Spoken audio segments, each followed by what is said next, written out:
For the fourth time in the last 5 years, the 49ers found themselves in either the NFC title game or playing in a Super Bowl. And for the fourth time in the last 5 years, they've lost that game, Peter. It's a stunning way for a season to end, specifically to go into overtime with this team. Your takeaways from last night? Well, you start wondering, if not now, when? And I think we kind of felt the same way with the Buffalo Bills. Like, it was all laying out this way. We have a home playoff game, and they're down, and yet they still find a way to beat us. With the Niners, you're up 10 again in the Super Bowl against the Chiefs. Mahomes is erratic at best in the first half, not able to get it going. Like, if not now, when? And all the things we said leading up to this thing. Well, look, the Niners defense hasn't played that well this season, and they've underwhelmed. They were awesome yesterday. Steve Wilks' unit was tremendous, but in the biggest spots, Mahomes was able to go 8 for 8 in overtime and run those 2 big runs to convert. I'm looking at their free agents. I'll be honest. Chase Young was a late acquisition. That's the biggest name. Like, they're all coming back. They're all under contract.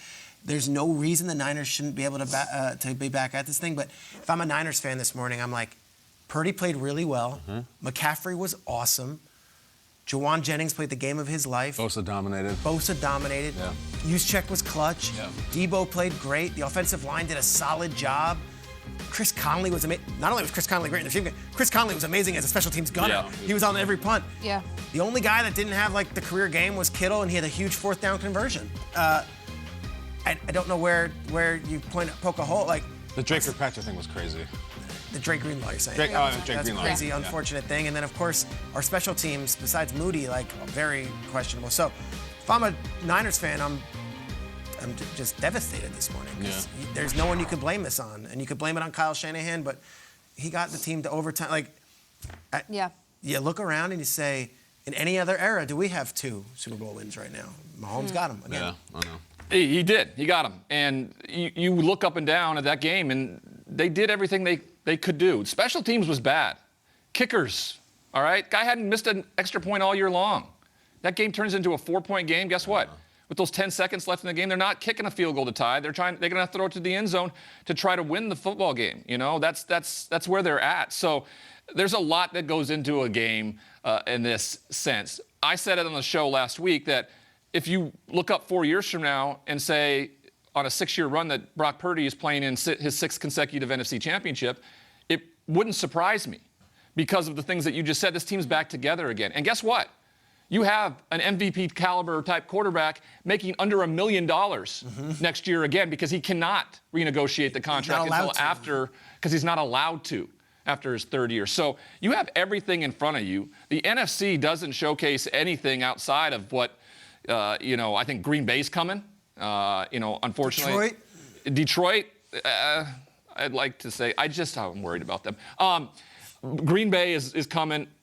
Dallas, I'm sorry, is just going to be great and then not great when it counts. And then, I don't know what the Eagles do, how they bounce back. They went and changed offensive coordinator and defensive coordinator once again. So the NFC for me is wide open for the San Francisco 49ers to dominate for the next 4 years. All right. Now, when you have to pay Brock Purdy, you're going to have to limit yourself differently because the percentage goes different in the cap era of pro football. But until then, next year is just going to be, another opportunity for this team. The only fear is that if Patrick Mahomes and the Chiefs get back to the same spot because it's just been deja vu all over again. Mm-hmm. But this is folly. Like, this is what you do with losing Super Bowl teams. Like, we're doing it by the notes, guys. This is what you do. You go and Peter pulls up their list of free agents. Who's coming back? Okay, I get it. It's what you do every time a team loses.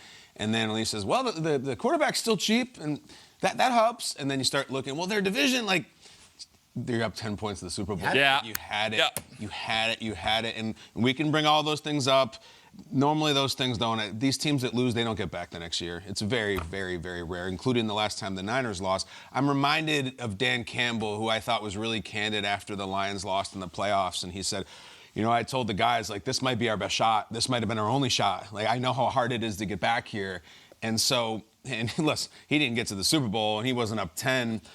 They have a really good coach, and they have a good quarterback, and I understand that. And the he was pieces up 17. Are there. Yeah, I know. It's true. Right? Just kick them right in the shins or the kneecaps. They're a very good team. I am not going to sit here and be like, I think they can get back next year. It's hard. It doesn't work out that way. And us projecting who the NFC teams are going to be good that we don't expect to be good. Teams we do expect to be good are not going to be good. You got to cash one in. They got back. Yep. Kyle Shanahan's not supposed to get back. His chance was supposed to be against Mahomes years ago, and they blew it. He got back again, and he couldn't cash it in. And, like, listen, this is the real harsh stuff. This guy's now infamous. Like, his reputation is going to be very, very difficult to avoid for the rest of his year. You want a legacy talk, Kyle Shanahan? It's ugly. It's prickly. And I'm just going to be candid because this is why people at home talk.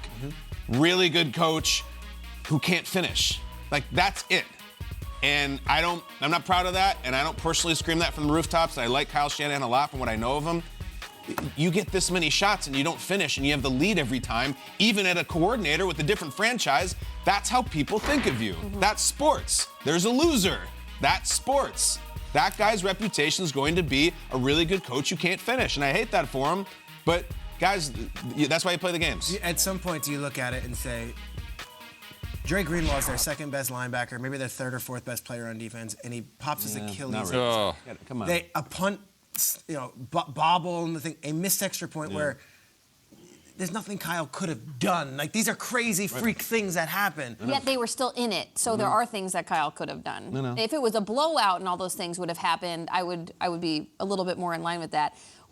It reminds me of things that Jason McCourty says often about his 1 year on the Cleveland Browns where they didn't win a game. And towards the end of the season, he said you'd wake up on Sunday, and it's like winning takes practice. Executing at the ends of games to win takes practice. And that Browns season, it felt like on Sundays you woke up and like, we don't know how to go about business where this game on a Sunday is going to end in a win. Are we getting to a point with, I don't know if it's the 49ers or Shanahan, where he's making decisions and he's like, I don't know how to retain this lead. I don't know how to play the game or coach the game, coach my guys up to a point where they are executing in a nature to put teams away in a confident fashion. Last night on social media, very harsh criticism of how Shanahan was getting away from the run game in the third quarter and in the first half of the fourth quarter. And then all of a sudden you rely on Christian McCaffrey in the beginning of overtime, and he is just running through guys.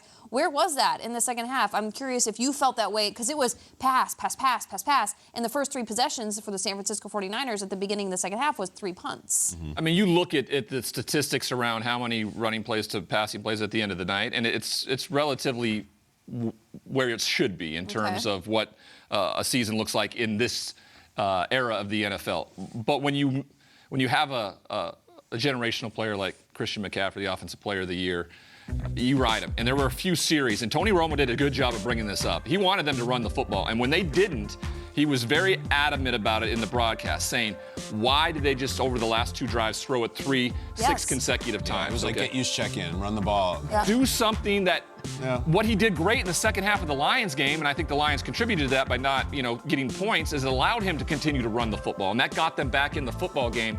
I would have liked him to do that, to shorten the game, to leave Patrick Mahomes less possessions. When you have a lead in the NFL, the least, when you remove possessions from the game, it makes it harder to win for the opposing team. I remember the first time we played, the second game of the year, we had 2 possessions in the first half. I walked into the halftime and I looked at my coach. I said, we had 2 possessions the entire first half, coach. And he's like, welcome to the NFL. I wonder now, you think about like with Shanahan, it's like, he's still one of the greatest X's and O's coaches that you'll see. That trick play to Jennings, not a lot of guys have the stones to call that, and not a lot of guys can actually. It feels so patronizing, though, to label him. Great X's and O's coach, It's you don't the want ultimate backhanded compliment. Yes. If anything, Yes. it's an insult. Yeah. You just want to be one of the greatest coaches. He's really good at X's and O's. Really good X's and O's. Yeah, we got to be above that now.